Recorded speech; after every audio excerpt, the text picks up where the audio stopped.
Vamos a anunciar la segunda conferencia magistral a cargo del licenciado Magister Gustavo Goldman Tedesco de Uruguay. La misma se titula Versiones de la modernidad en la construcción de la música y la danza afro-montevideana. Gustavo Goldman es músico, compositor y guitarrista. Es licenciado en musicología y magíster en ciencias humanas por la Universidad de la República. Actualmente se desempeña como docente en enseñanza media en el Consejo de Formación en Educación en las Escuelas de Formación Artística del SODRE. Es docente y coordinador del área de musicología de la Escuela Universitaria de Música hasta el año 2018. Ha compuesto, grabado e interpretado músicas originales y bandas sonoras de más de 30 obras de teatro para elencos independientes y oficiales. También ha participado como músico, compositor y arreglador en discos de diferentes artistas. Desde 2015 se dedica al estudio e interpretación de la música antigua, interpretando laúd y guitarra renacentista, habiendo realizado diferentes conciertos en Montevideo y en el interior del país. Ha dirigido y participado en proyectos de investigación nacionales e internacionales, ha presentado ponencias en eventos académicos nacionales e internacionales en México, París, La Habana, Bahía, Buenos Aires, entre otros, y ha escrito artículos en revistas científicas y capítulos de libros académicos en París, La Habana, Madrid, Buenos Aires. Es autor de libros Negros Modernos, Asociacionismo Político, Mutual y Cultural en el Río de la Plata a fines del siglo XIX, Lucamba, Herencia Africana en Tango, 1870-1890, Cultura y Sociedad Afro-Rioplatense y Salve Baltasar, la fiesta de Reyes en el hermoso barrio sur de Montevideo. Invitamos a Gustavo Goldman que suba al escenario.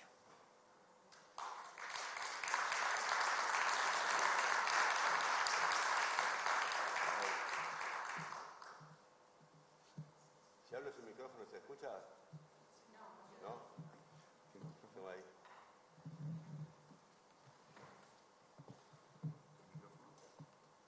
Es este. Ahora sí. Hola. Bueno, yo hago esas cosas, pero no todas al mismo tiempo. A veces, unos años me dedico a una cosa, me aburro, me dedico a otra, y no que sea músico todo el tiempo y todas esas cosas, ¿no? Bueno, mi charla se llama Versiones de la modernidad en la construcción de la música y la danza afro-montevideana. Bueno, este es un congreso sobre el patrimonio, ¿no? Yo en realidad estoy acá porque tuve la casualidad participé de la redacción. En el caso de la declaración de Candombe como patrimonio material, la redacté yo y participé en la del tango. Pero a mí lo que me interesa, a mí la investigación. Yo lo que hice fue como la fundamentación teórica de esas presentaciones a la UNESCO, ¿no? Para introducir, cuando hablamos de patrimonio, nosotros realizamos muchas actividades culturales todo el tiempo, ¿no? Cuando se habla de patrimonio o se puede hablar de la tradición, no se está hablando de las manifestaciones culturales, sino de una selección de algunas hechas por algunos mecanismos particulares, ¿no? En el que interviene la gente, las instituciones, la educación, la iglesia, todas las instituciones, la gente que las practica. Los medios de comunicación es un proceso muy complejo, siempre selectivo, como dice un teórico inglés marxista, Raymond Williams, ¿no? Mi charla, a mí me interesó mucho siempre sobre la música afro. Generalmente todavía priman algunos criterios como de corte esencialista que tienen que ver con las concepciones sobre el folclore que tienen como resabios de las ideas desde el siglo XIX. Vinculadas con el nacionalismo, todas las ideas que vienen de lo que se llamó el difusionismo cultural, que en la musicología fue practicado Acá hay muchos argentinos, ¿no? Pa.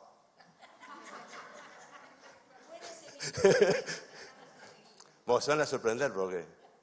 Entonces, otra cosa que me preocupó siempre es por qué cuando hablamos de manifestaciones musicales, o en el caso mío la danza es una mención que hago yo, me dedico a la música, ¿no? Cuando se trata de manifestaciones musicales, de la música popular, siempre los trabajos generalmente quedan como entrampados en el Estado-Nación. El tango argentino, el candombe uruguayo, el no sé, bla, bla, bla, bla. Y me tomé el trabajo, porque me interesaba eso, de tratar de demostrar que muchas veces esas músicas son productos de procesos globales, muchas veces, y regionales.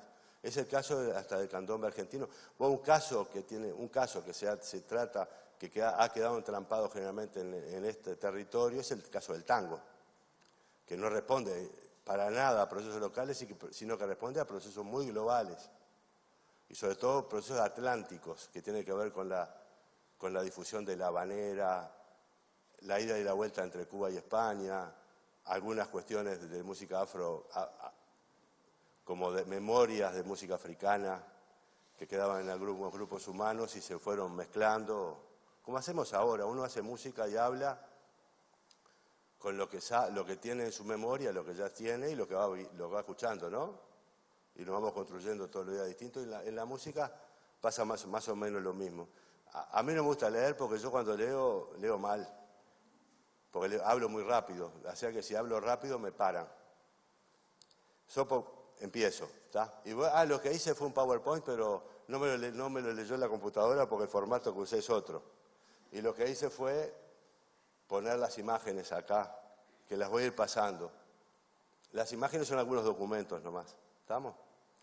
En los estudios sobre la música de la población de origen africano, prima aún una visión esencialista y homogeneizante, fruto tal vez de resabios de ideas decimonónicas respecto a las manifestaciones populares tradicionales o el folclore y de algunos abordajes afrocentrados.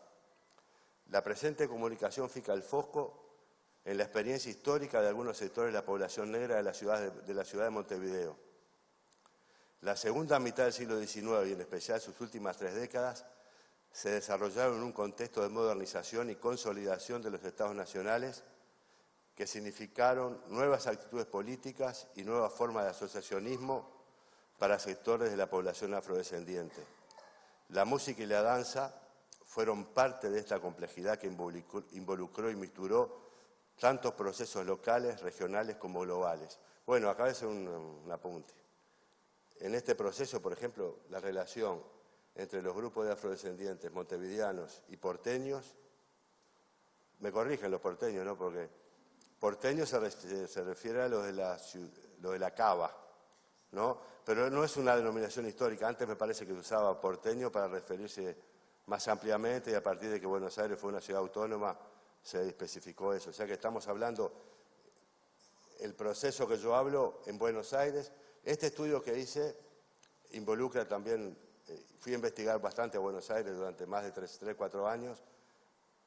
Trabajé mucho en los archivos, en el Archivo General de la Nación, en las bibliotecas en la Argentina y con amigos, ¿no? Me perdí. Y bueno, este proceso involucró mucho a los negros porteños. Mucho. Van a ver ustedes que para nada lo que se fue consolidando y construyendo como música afromontevideana o afroporteña, ahora que en la Argentina se está reflotando los estudios sobre la música y la participación de los afroargentinos, a partir del estudio de Ray Andrews, los antropólogos Lea Heller, Pablo Sirio, Alejandro Frigerio y otros tantos, ¿no? Van a ver que la relación con Buenos Aires fue crucial en esta construcción, ¿no? Sigo. Bueno, el fin de la esclavitud en el Río de la Plata trajo aparejado un cambio en las formas de incorporación de la población de origen africano a las estructuras sociales, económicas y políticas republicanas. En este contexto, las formas asociativas de carácter religioso, como las cofradías, y de tipo étnico, como las salas o sociedades africanas, comenzaron en buena medida a ser reconfiguradas o sustituidas por nuevas formas asociativas como producto de la adhesión de sectores de afrodescendientes a los procesos de modernización de los estados. Este documento que estamos viendo es la Constitución de la Cofradía de San Benito de Palermo, Montevideo, ¿no? En el año 1773. Creo que de ahí no leen nada, ¿no? Pues no importa, hay que tener fe. Y este que no se ve nada, le hicieron con tinta que se gastaba, que se iba. Es el libro primero de la Cofradía de San Baltasar, el primero de 1773 y este de 1787 en Buenos Aires.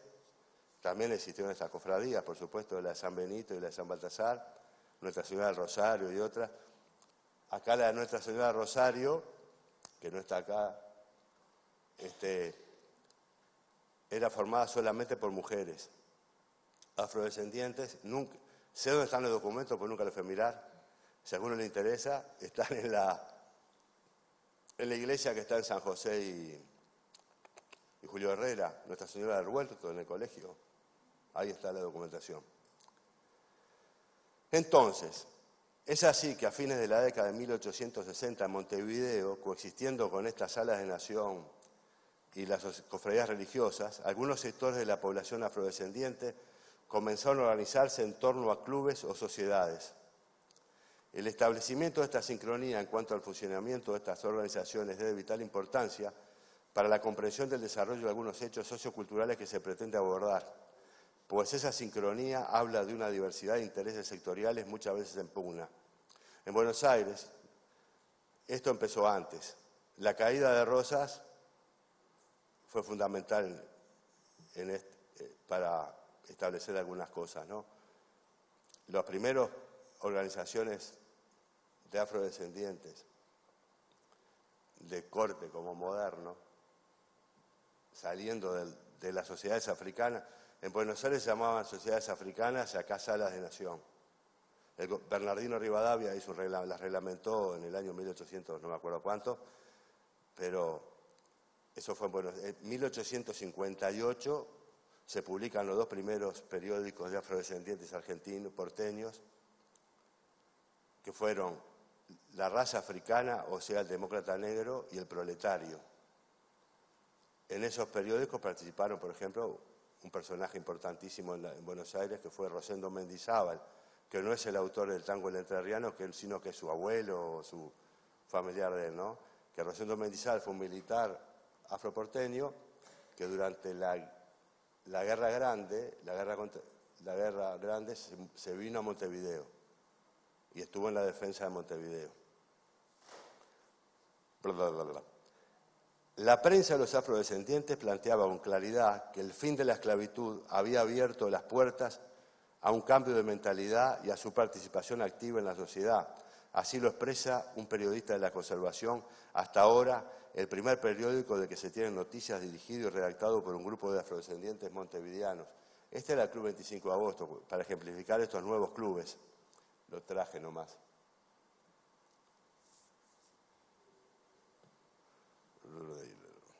Dice el periodista de la Conservación: ayer bullían en la mente de todas las personas de color las aspiraciones de libertad. Hoy nuestros pensamientos solo son de ilustración. Ayer solo reinaba la humildad. Hoy solo se piensa en llegar al término del camino de nuestras aspiraciones. Es un fragmentito, ¿no? La adhesión a la ley del progreso conducía a la realización de algunas elecciones en cuanto a las formas asociativas. La prensa afro realizaba continuos llamados a la unión alrededor de determinados proyectos asociativos y no de otros. A la vez se optaba por la adhesión a una cultura que colocaba cada vez más en un lugar más central el manejo de la lectura y de la escritura. Finalizaba el editorial de la Conservación refiriéndose al progreso, a la civilización en la modernidad. Pero esa corona que divisamos allá en el espacio, llena de felicidad y de vivos colores, será la corona funeraria que adornará nuestra losa si no tratamos de sostener las inscripciones de sociedad de unión. Preciso es considerar que la sociedad moderna ha emprendido un camino el cual creía dificilísimo en la sociedad de ayer, y que si llegamos al término de él servirá de ejemplo para la generación venidera. ¿Se están aburriendo? Bueno. La concreción de la publicación de un órgano de prensa, el ingreso al mundo letrado, eran vistos como un signo de adhesión a la ley del progreso, de participación en la vida cívica y de alcanzar un lugar de igualdad en la sociedad. La prensa mayor montevideana saludaba expresamente este acontecimiento. Dice, nos felicitamos que la gente de color tenga un órgano para defender sus intereses y sus aspiraciones. Esto prueba que van entrando en la vida del progreso y que este diario conseguirá hacer desaparecer el antagonismo de raza de manera que cada individuo ocupe el lugar que le corresponde por sus méritos, por sus antecedentes, sin que el nacimiento y la condición sea un obstáculo. Esto está escrito en el diario El Ferrocarril, en el año 1872, justamente cuando es que salen estos periódicos. Por supuesto que tienen los prejuicios de la época y de la sociedad englobante, ¿no?, con respecto a los afrodescendientes. Tomar la senda del progreso, lo importante no es cómo vemos ahora esos temas, lo importante es cómo se veían en este momento, cómo los veía la gente que participaba de este momento histórico. Si no, seríamos anacrónicos, estaríamos juzgando algo con nuestra cabeza de hoy. Tomar la senda del progreso significaba instruirse, cultivar las artes y asociarse voluntariamente.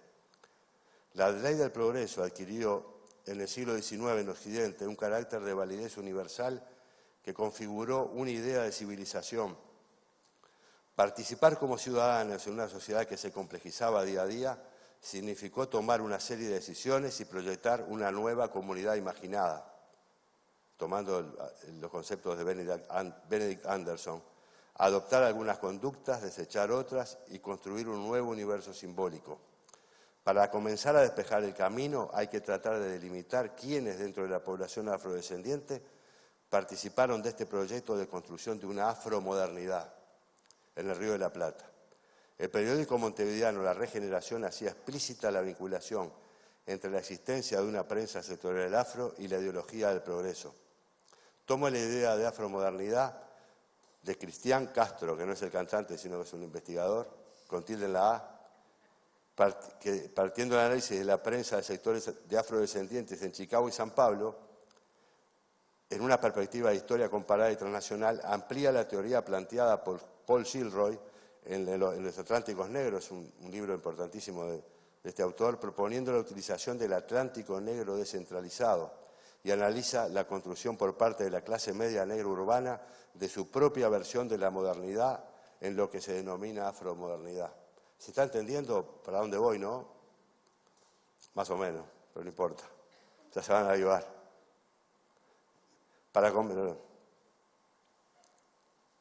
El periódico dice la conservación. Hace algún tiempo que oímos repetir con insistencia en el círculo de amigos que destinan un momento a pensar en cosas serias, en ese puñado que ama las letras, la urgente necesidad de un periódico. Un órgano de opinión es absolutamente indispensable en una sociedad. Una sociedad medianamente adelantada que aspira a preparar una generación digna por su educación, ilustración e independencia, que no crea ni sostiene un periódico, ¿bajo qué punto de vista se la puede mirar? ¿Qué juicio podrán formarse de ella los que no la conocen? Es importante remarcar que se trató de sectores dentro de la población afrodescendiente que de ningún modo son representativos del total de ella. Las nuevas formas asociativas nunca involucraron a toda la población afrodescendiente. Seguían vigentes, por eso seguían vigentes las cofradías religiosas, la Sala de Nación, hacia 1872 todavía estaban vigentes, ¿no? En el Montevideo pasó una cosa particular, que fue la introducción de esclavos africanos hasta más o menos 1835, mediante una modalidad que se llamaba la contratación de colonos africanos. No solamente africanos, vinieron colonos africanos de las Islas Canarias y colonos vascos también, que le hacían con un contrato a término que después no se cumplía y seguían siendo esclavos. Hay un libro importantísimo que acaba de salir hace un par de años de Néstor Hormiga que se llama Negros y Canarios Esclavos en el Río de la Plata. Si alguno lo busca por ahí, es interesantísimo el libro ese que hizo Hormiga, que es el que está a cargo del archivo del Cabildo de Montevideo. Bueno, ahora voy a hablar un poco de la música y la danza. Por supuesto que voy recortando. ¿Por qué hablo de todo esto antes? Porque quiero establecer quiénes son el grupo de afrodescendientes que formó las comparsas de carnaval porque hay algunas ideas, informaciones que se repiten que no son certeras. Entonces me interesaba establecer precisamente a qué grupo de personas me estoy refiriendo. Leo un pedacito del periódico. Ayer nuestros padres humillados a un capricho de una voluntad no vibraban en sus corazones aquella grandiosa idea de regeneración. Condenados a vivir en el ostracismo y el servilismo, miraban con menosprecio la civilización cuya llave era la única que podía templar sus instrumentos, desonoros para nosotros y los que ellos consideraban más melodiosos que la divina arpa del profeta David, y miraban sus desconcertadas notas con más aprecio que los que miraron a siglos muy remotos los melodiosos preludios que arrancó cuando se postró, bla, bla, bla, bla, bla, ¿no? Se dan cuenta de la idea que ellos tenían sobre la música del pasado africano. Habla de sus antepasados, miraban los sonidos de sus instrumentos como si fueran música. Y nosotros no. Nos gusta el arpa del profeta David, bla, bla, bla. Sin establecer nosotros no podemos establecer ningún juicio de valor, ¿no?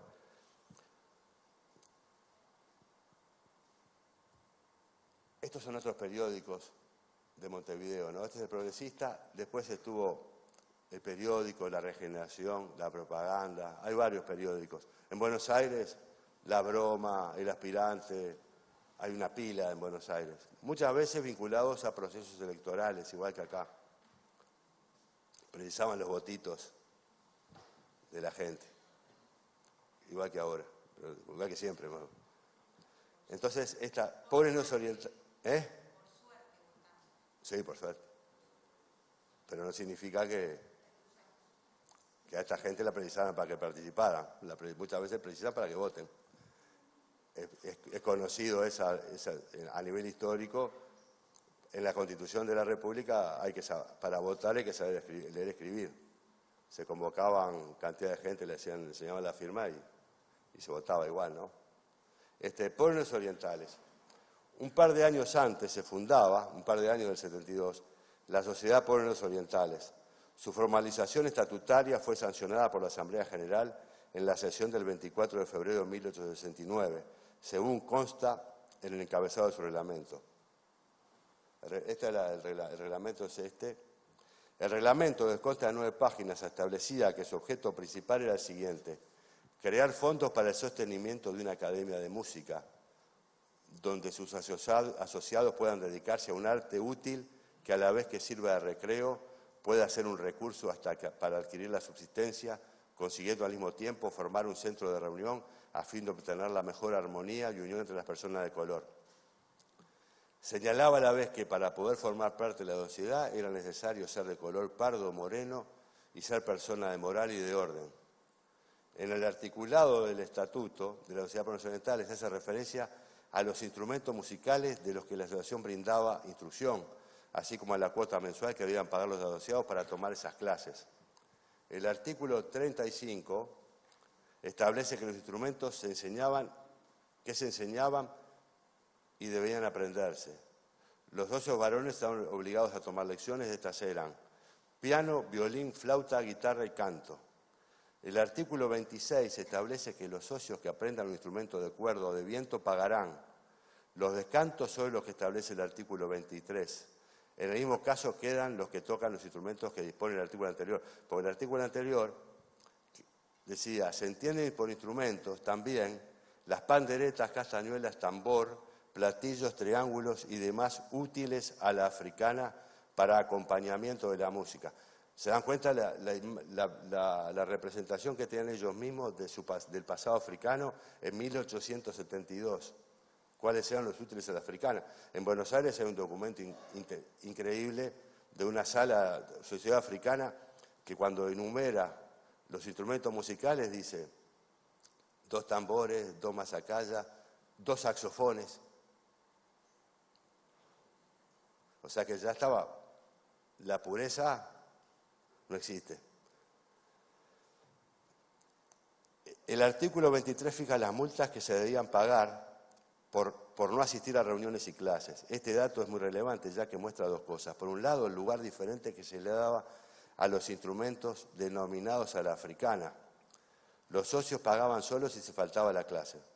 Por otro lado, al incluirlo junto a instrumentos musicales de la tradición europea, muestra el carácter híbrido de las producciones musicales de la sociedad. En ese proceso de integración instrumental y musical participaban tanto elementos impuestos por la moda como elementos aún activos en la memoria que remetían a un pasado africano. Todo se desarrollaba en este contexto de modernización y consolidación del Estado-Nación, ¿no? Una cosa que ahora, los pobres negros orientales, que era la primera comparsa de negros de Montevideo, en realidad pertenecían todos a un club que se llamaba el Club Defensa, que era un club político, estaba formado por militares negros que habían participado en la defensa de Montevideo. Este que está acá, Feliciano González, este se llama Agustín Verón y este se llama Simón Rodríguez. Traje 3 fotos que son las que tengo otras, pero son de las poquitas que conseguí. Estas fotos fueron sacadas en posterioridad, eran más jóvenes ahí en el momento, ¿no? Pero era un grupo de militares negros, que eran miembros del Club Defensa. Y estos estaban vinculados a la comparsa Pueblos Orientales. Es más, el local era el mismo. Sus integrantes eran los mismos. Y alguna sorpresita que va a aparecer ahí, para la alegría de los pueblos argentinos. A ver, ¿dónde iba? Voy a un poquito de hacer referencia a Buenos Aires. ¿Puedo? Bueno, gracias. A pesar de haberse encontrado escasos datos sobre reglamentos de sociedades carnavalescas, de afrodescendientes porteños, se hace manifiesta a partir de datos tomados de la prensa una singularidad que se dio en Buenos Aires, la distinción entre sociedades musicales y sociedades candomberas. El periódico porteño La Broma dedicó 2 editoriales que son de utilidad para comprender la diferencia entre un tipo de agrupación y otro. Según el periódico, las comisiones que se formaban para premiar a las comparsas, tomando en cuenta sus instrumentos, su número, sus trajes, sus canciones, no las estimulaban a superarse. A continuación, quien firmaba el editorial se desmarcaba del pasado africano. Siempre a lo más fácil, siempre a lo más chabacano, siempre a lo sumamente pobre, más siempre a hacer burla de lo que fueron nuestros abuelos, o mejor dicho, de lo que son cierta parte de nuestra comunidad. El artículo mencionaba a 2 sociedades, una antigua y una nueva, Estrella del Sur y Los Infelices, de las que decía que habían luchado por el adelanto moral del colectivo afro. La relación con el pasado africano y las producciones simbólicas vinculadas con este fueron, en general, despreciadas por los sectores ilustrados de la población afrodescendiente, tanto de Buenos Aires como de Montevideo. En ese momento, ¿no?, histórico, estamos hablando entre 1800 en Buenos Aires, 60 y fines de los 80. Dice, el editorial de La Broma es claro al respecto.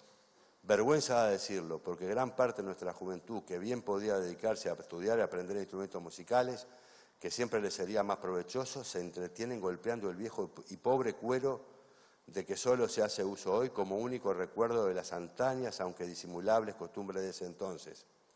En el artículo aparece un dato de gran valor, la aceptación de que se tocaran instrumentos como los tambores en los locales de las sociedades africanas, que aunque pocas quedaban en Buenos Aires, y también lo inapropiado de tocarlos fuera de esos locales y durante el carnaval. El texto es el siguiente: ¿qué novedad nos presentan cierto número de jóvenes con sofocarnos gratuitamente con un instrumento que tanto lo conocemos, que lo apreciamos y lo respetamos en su local, pero que tenemos que rechazarlo en los días de carnaval, porque consideramos ridículo de que cada uno represente enmascarado el papel que tiene más deber de representarlo a cara descubierta? La relación entre el adentro de un local medio cerrado, como una sala africana, en Montevideo, en Buenos Aires no lo vi, pero sí, en la documentación de Buenos Aires también está, se mantenían cultos religiosos, etcétera, ¿no? El periodista de La Broma no entendía cómo la juventud despreciaba para sociabilizar y educarse a las sociedades musicales, como la Estrella del Sur y Los Infelices, la Republicana, la Marina Oriental, los Tenores de Plata, etcétera. Y tantas otras, dice, que con poco sacrificio y mucho beneficio se han lucido en las calles de esta capital con aplausos de negros y blancos, de nacionales y extranjeros, y por último hasta de los gurunguses, como se le llama a la gente de medio pelo, que como se sabe es la que más critica porque no sabe apreciar lo que es ignorancia y lo que es educación. El artículo concluía realizando un llamado a los jóvenes a participar de las sociedades musicales en pos del progreso y a abandonar las viejas prácticas. Adelante, aunque el egoísmo, quizás desgraciadamente, quiera que estemos solos en esta celosa jornada y se llega hasta el extremo de querernos poner barreras en tan benéfica senda. Adelante, vivan las comparsas musicales. Ahora voy a otro tema, pero antes quería hacer una acotación que no está acá. Hubo un hecho importantísimo que pasó en Buenos Aires que tiene gran incidencia en lo que pasó después. Domingo Faustino Sarmiento fue ministro plenipotenciario en Nueva York. Y cuando estuvo ahí, vio actuar a un grupo musical que se llamaban los Christy Minstrels, que son los blancos que se pintaban de negro para remedar costumbres de los africanos, banjo, ¿no? Las músicas son conocidas, ¿no? Y quedó enloquecido Sarmiento. ¿Estamos viendo, muchachos? ¿Me veo? Después los presento. Son unos capos tocando. Quedó enloquecido con los Christy Minstrels. Volvió a Buenos Aires. Esto no lo investigué yo, sino que lo tomé de un libro de John Charles Chastin y Norberto Pablo Sirio, ¿lo conocen? Un porteño, un argentino que se dedica a la investigación de estos temas. Llegó a Buenos Aires, Sarmiento, y promovió la formación de un grupo de jóvenes distinguidos porteños que se llamó Los Negros, que ustedes los argentinos conocerán, donde está esa música que aparece como tango, el Chicoba, en 1866, 67 por ahí. Sarmiento provocó eso. La comparsa Los Negros vino a Montevideo a actuar mucho en los carnavales, 67, 68, 69, 70. En el 70 es que se forma la comparsa de estas pobres negros orientales, que vamos a ver que después me callo la boca. Eso vino mucho. Y no lo traje porque se me hacía muy largo, porque los textos que cantaba la comparsa, los negros porteños cantaban: aquí están los pobres negros, la comparsa más constante y leal, que a las amitas saludan en el nuevo carnaval. En el 70 los pobres negros orientales cantaban: aquí están los pobres negros, la comparsa más constante y leal, que a las amitas saludan en el nuevo carnaval. Lo que hacen es tomar los textos y las músicas de la comparsa afroporteña, la comparsa de blancos tiznados porteños, e interpretarlas. Y ya ven que se había formado ese club, que acompañaban con tambores, con instrumentos a la africana y instrumentos a la occidental. Pero vieron que dice para acompañamiento de la música. ¿Por qué digo esto? Porque a nivel musical es importante ver las músicas que se tocaban. Tocaban candombe, no existía, no estaba conformado todavía como el ritmo que tenemos hoy. Tocaban polcas, habaneras, yotis, mazurca, y la música que más tocaban era la habanera, que la mano izquierda del piano hace pom, bim, pam, pom, din, din. Vieron que la mano izquierda de tom, bim, pam, tom, que ese pie está en la milonga, está en el tango, tom, tiquín, y aparece el pie también, pom, tiquín, tom, tiquín, que aparecen partituras de 1856, 60, partituras editadas en Europa, editadas acá. Hubo un músico importantísimo que se llamó Luis Moró Gottschalk, que era un músico nacido en Luisiana, en Estados Unidos, que circuló por el Atlántico, eran los Beatles de 1860, era impresionante, el tipo estaba en todos lados, la prensa lo seguía todos los días, había un artículo sobre Gottschalk, dónde estaba, se encontraba en Río de Janeiro, se murió de sífilis en Río de Janeiro, Gottschalk. Y Gottschalk tocaba, en la partitura de Gottschalk aparece ese pie, tom, king, tan, tom, king, tan. Él recorría el Atlántico y recogía música de distintos lugares, lo mismo que hacían los maestros de zarzuela. Asenjo Barbieri vivió en La Habana. Muchos maestros de zarzuela, Cuba. ¿Por qué es importante Cuba? Perdonen la distracción.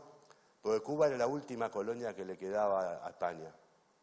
Entonces los viajes de los músicos españoles a La Habana con el tema del exotismo, la utopía de la nueva tierra, seguía vigente para Cuba. Entonces la habanera, como luego el flamenco, son cantos, son músicas de ida y vuelta, ¿no?, entre distintos territorios. Y los maestros de zarzuela circularon tomando cosas que estaban plasmadas en otros lugares, que tal vez eran modificaciones de otras cosas. Pues la habanera hace pom, ping, en la mano izquierda, pom, quin, quin, cacao, pom, ping. La mano derecha de la habanera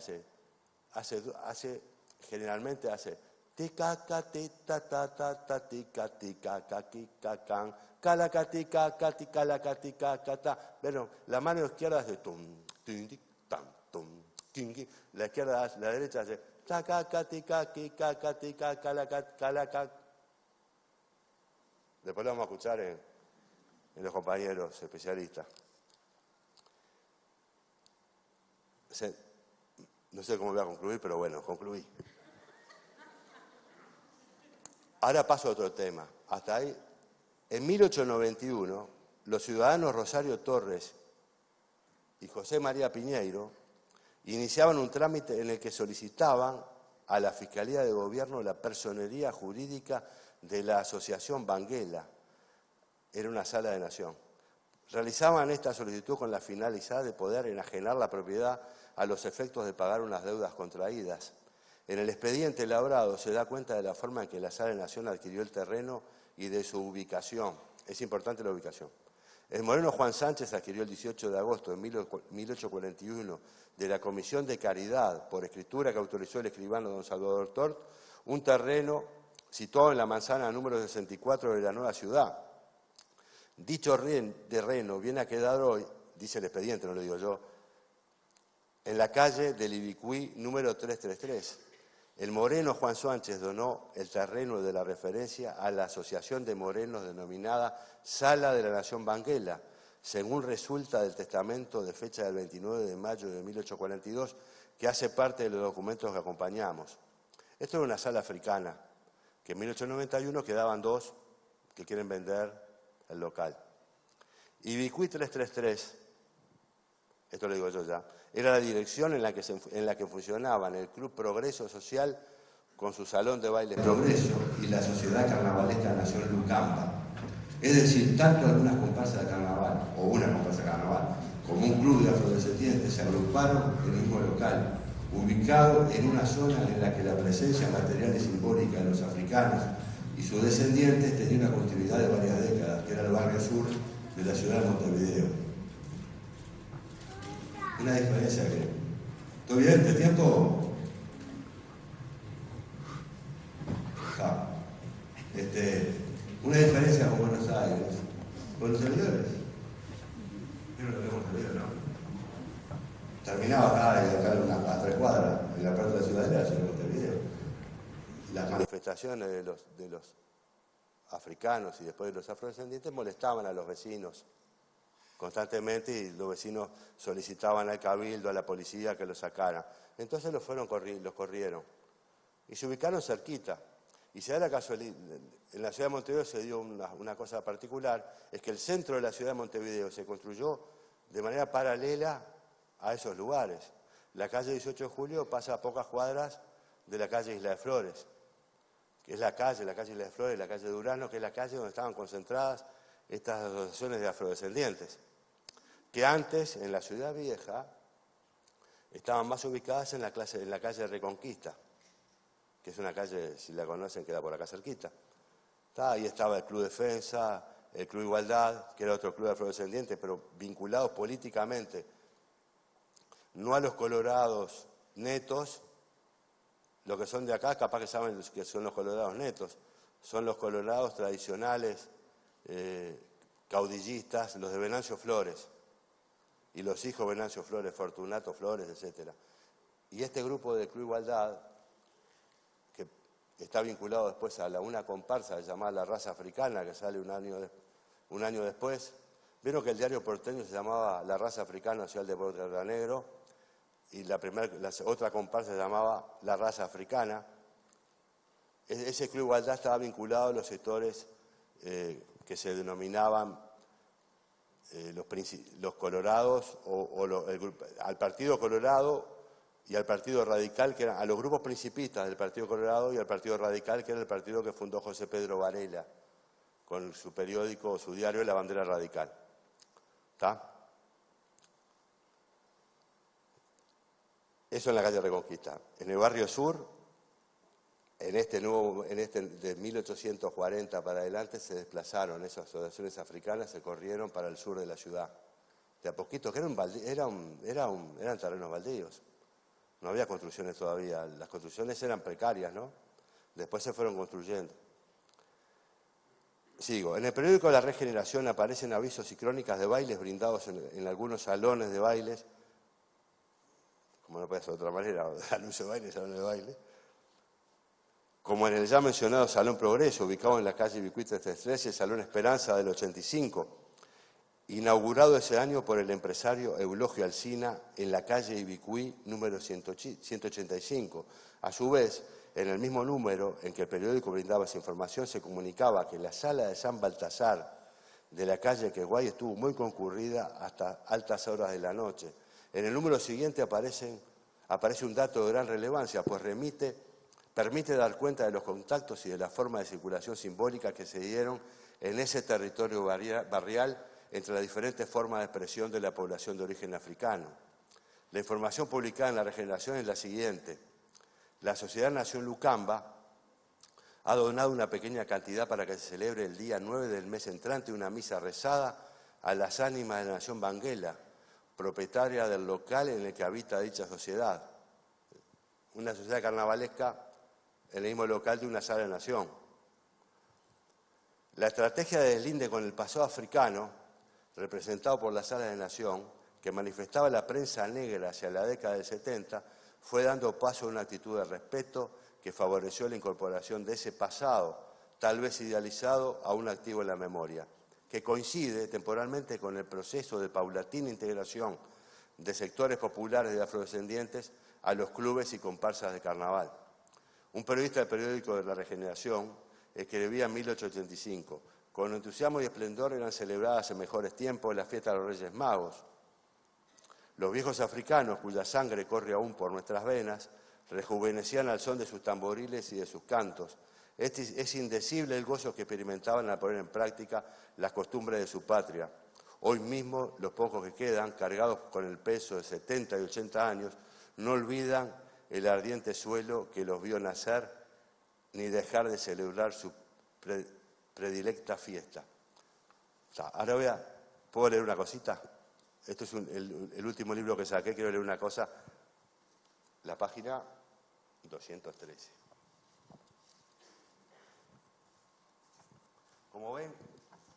Como ven, se trató de un proceso complejo que no amerita tener como conclusiones lineales, ¿no?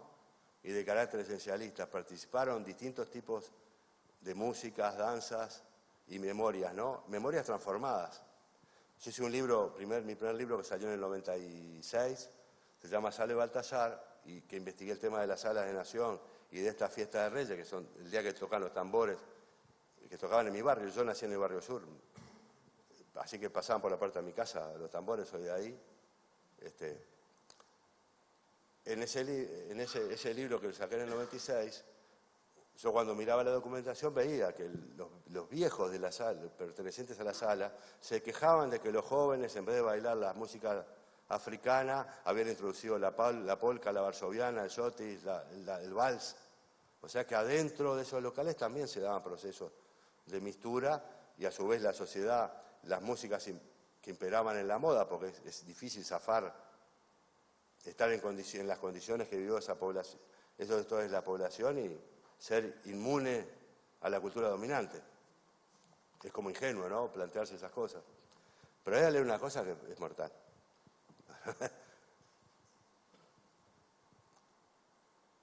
Con motivo de realizarse un homenaje al general José de San Martín, voy a decir, los periodistas que redactaban La Conservación eran Andrés Seco y Marcos Padín,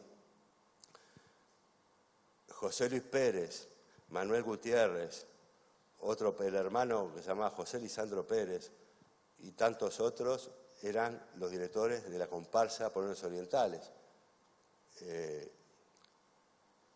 No me acuerdo el apellido, el nombre ahora. Van a ver los nombres que voy a citar ahora, están todos metidos en esta historia y con roles dirigenciales a nivel social, político y musical también. Dice, con motivo de realizarse un homenaje al general José de San Martín en Montevideo, un grupo de afrodescendientes argentinos residentes en Montevideo colaboró a través de una suscripción con la compra de una corona de fierro que fue colocada en el féretro que contenía los restos de José de San Martín. La comisión integrada por afrodescendientes argentinos residentes en Montevideo envió una carta al cónsul uruguayo en la República Argentina, a don José Guido y Espano. El seminario transcribe íntegramente el texto de dicha carta. Los que suscriben, pertenecientes a la sociedad de color, inspiradores en el patriótico pensamiento iniciado en esta capital por varios de nuestros compatriotas, para rendir homenaje a los restos venerados del gran capitán don José de San Martín, tenemos el honor de depositar en su poder, como uno de los delegados de la Comisión Central de Honores, a tan preciadas reliquias y como descendiente ilustre del general de más confianza que acompañó siempre aquel gran héroe, la corona de fierro que la comisión especial nombrada de nuestro centro entregará a usted. Junto con esta nota, para que a su vez y por medio de la comisión central se sirva colocar en el féretro, sí, etcétera, ¿no? Y al final dice, las firmas, ¿no? ¿Quiénes firman? José C. Gutiérrez, presidente, Leonidas Lalemán, Manuel Gutiérrez, que era el director musical de la comparsa Polones Orientales, Santiago Báez, secretarios, Eulogio Alsina, que era el empresario que organizaba los bailes y también sacó después otras comparsas. Victorio vocales, Eulogio Alsina como un empresario que era el tesorero. Vocales, Victorio Gil, Mariano Martínez, el que yo decía no me acuerdo el nombre, José Ramos, Andrés Fuertes Martínez, Andrés Seco, que era el director del Diario de la Conservación y uno de los autores de la comparsa La Raza Africana, y Abel Varela. De acá lo puse, José Gutiérrez, el vicepresidente y bibliotecario interino del Club Igualdad, asociación que tuvo como fin además de crear una biblioteca. Entonces, ¿vieron? Cuando hablaba a veces que no podemos circunscribir algunos procesos a cuestiones locales, sino que responden. Acá participaron cosas que Sarmiento trajo de un lado, los porteños trajeron de otro lado, los que estaban acá representaron de otra manera y utilizaron cosas que estaban vivas en sus memorias. Y para terminar, voy a leer unas letras de canciones, para que vean. Dice, silencio todos, callá por Dios, cese ese ruido murmurador, solo el candombe hoy tiene voz. Estas las leyes del amo son, allá en tiempos lejanos libre sonaba la voz, tamboril y hoy timbales han puesto al mundo un tapón, dice. Y hay de aquel que se separe del tono que se trazó, y hay de aquel que se separe del tono.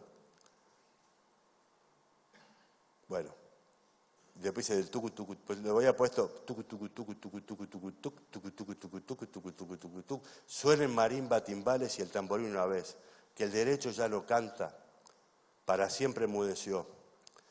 En un tango de la comparsa La Raza Africana del carnaval del 1871 se reitera la referencia a quebrar la cintura. Dice, bailan tango las negritas y los negros a su vez. Penas aquí no se sienten, solo se goza placer.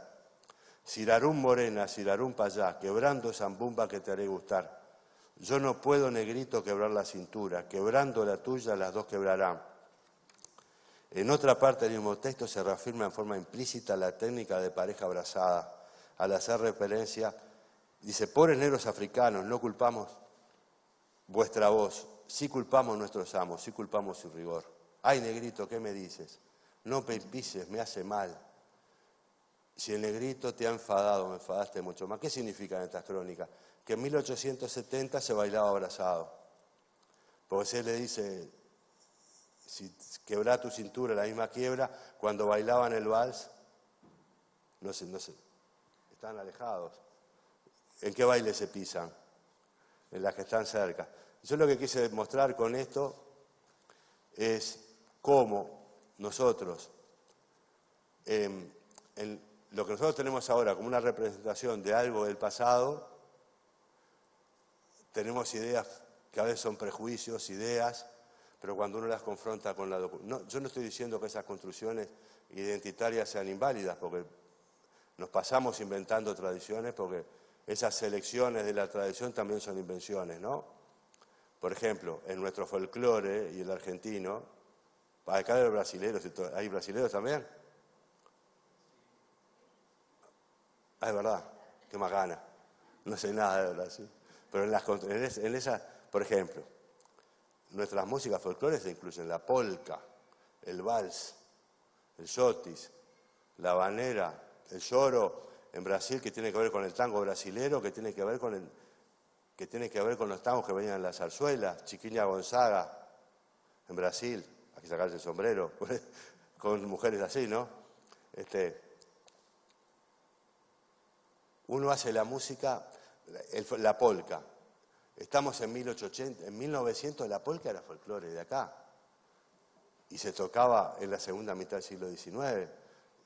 Transcurrió mucho menos tiempo de ese proceso del tiempo que empezó a tocarse rock and roll en estos territorios que ahora, ¿no?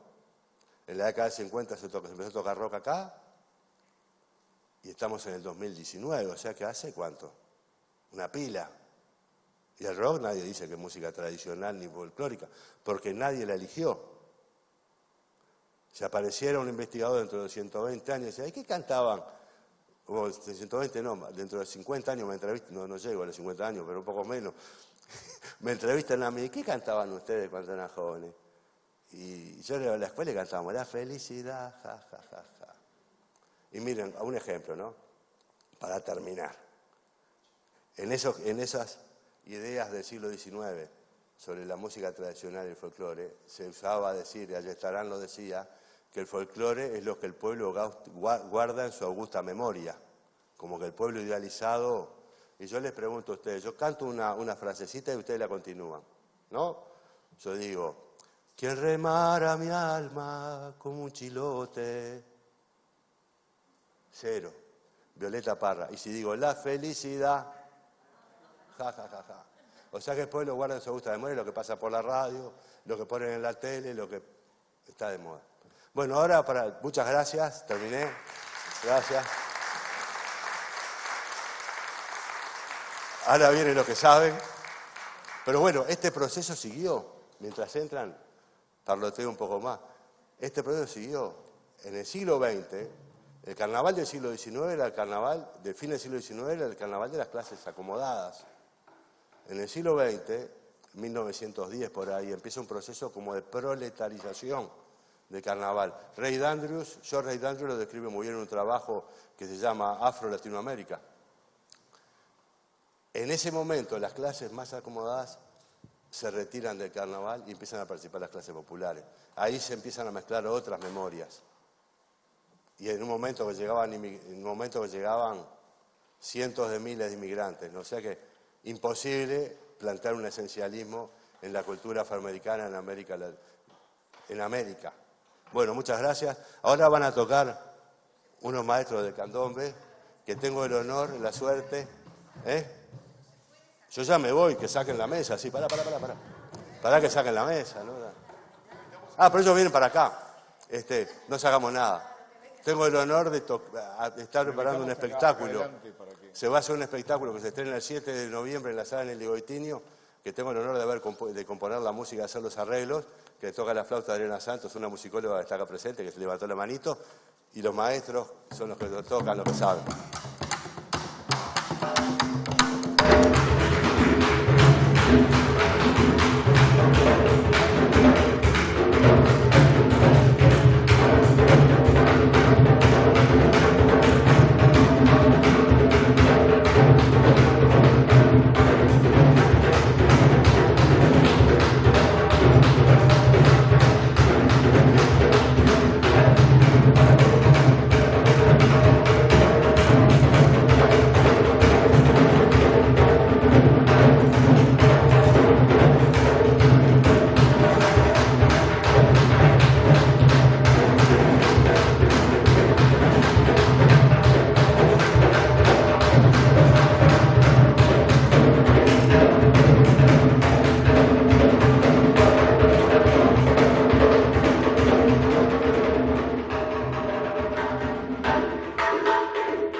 Impresionante realmente.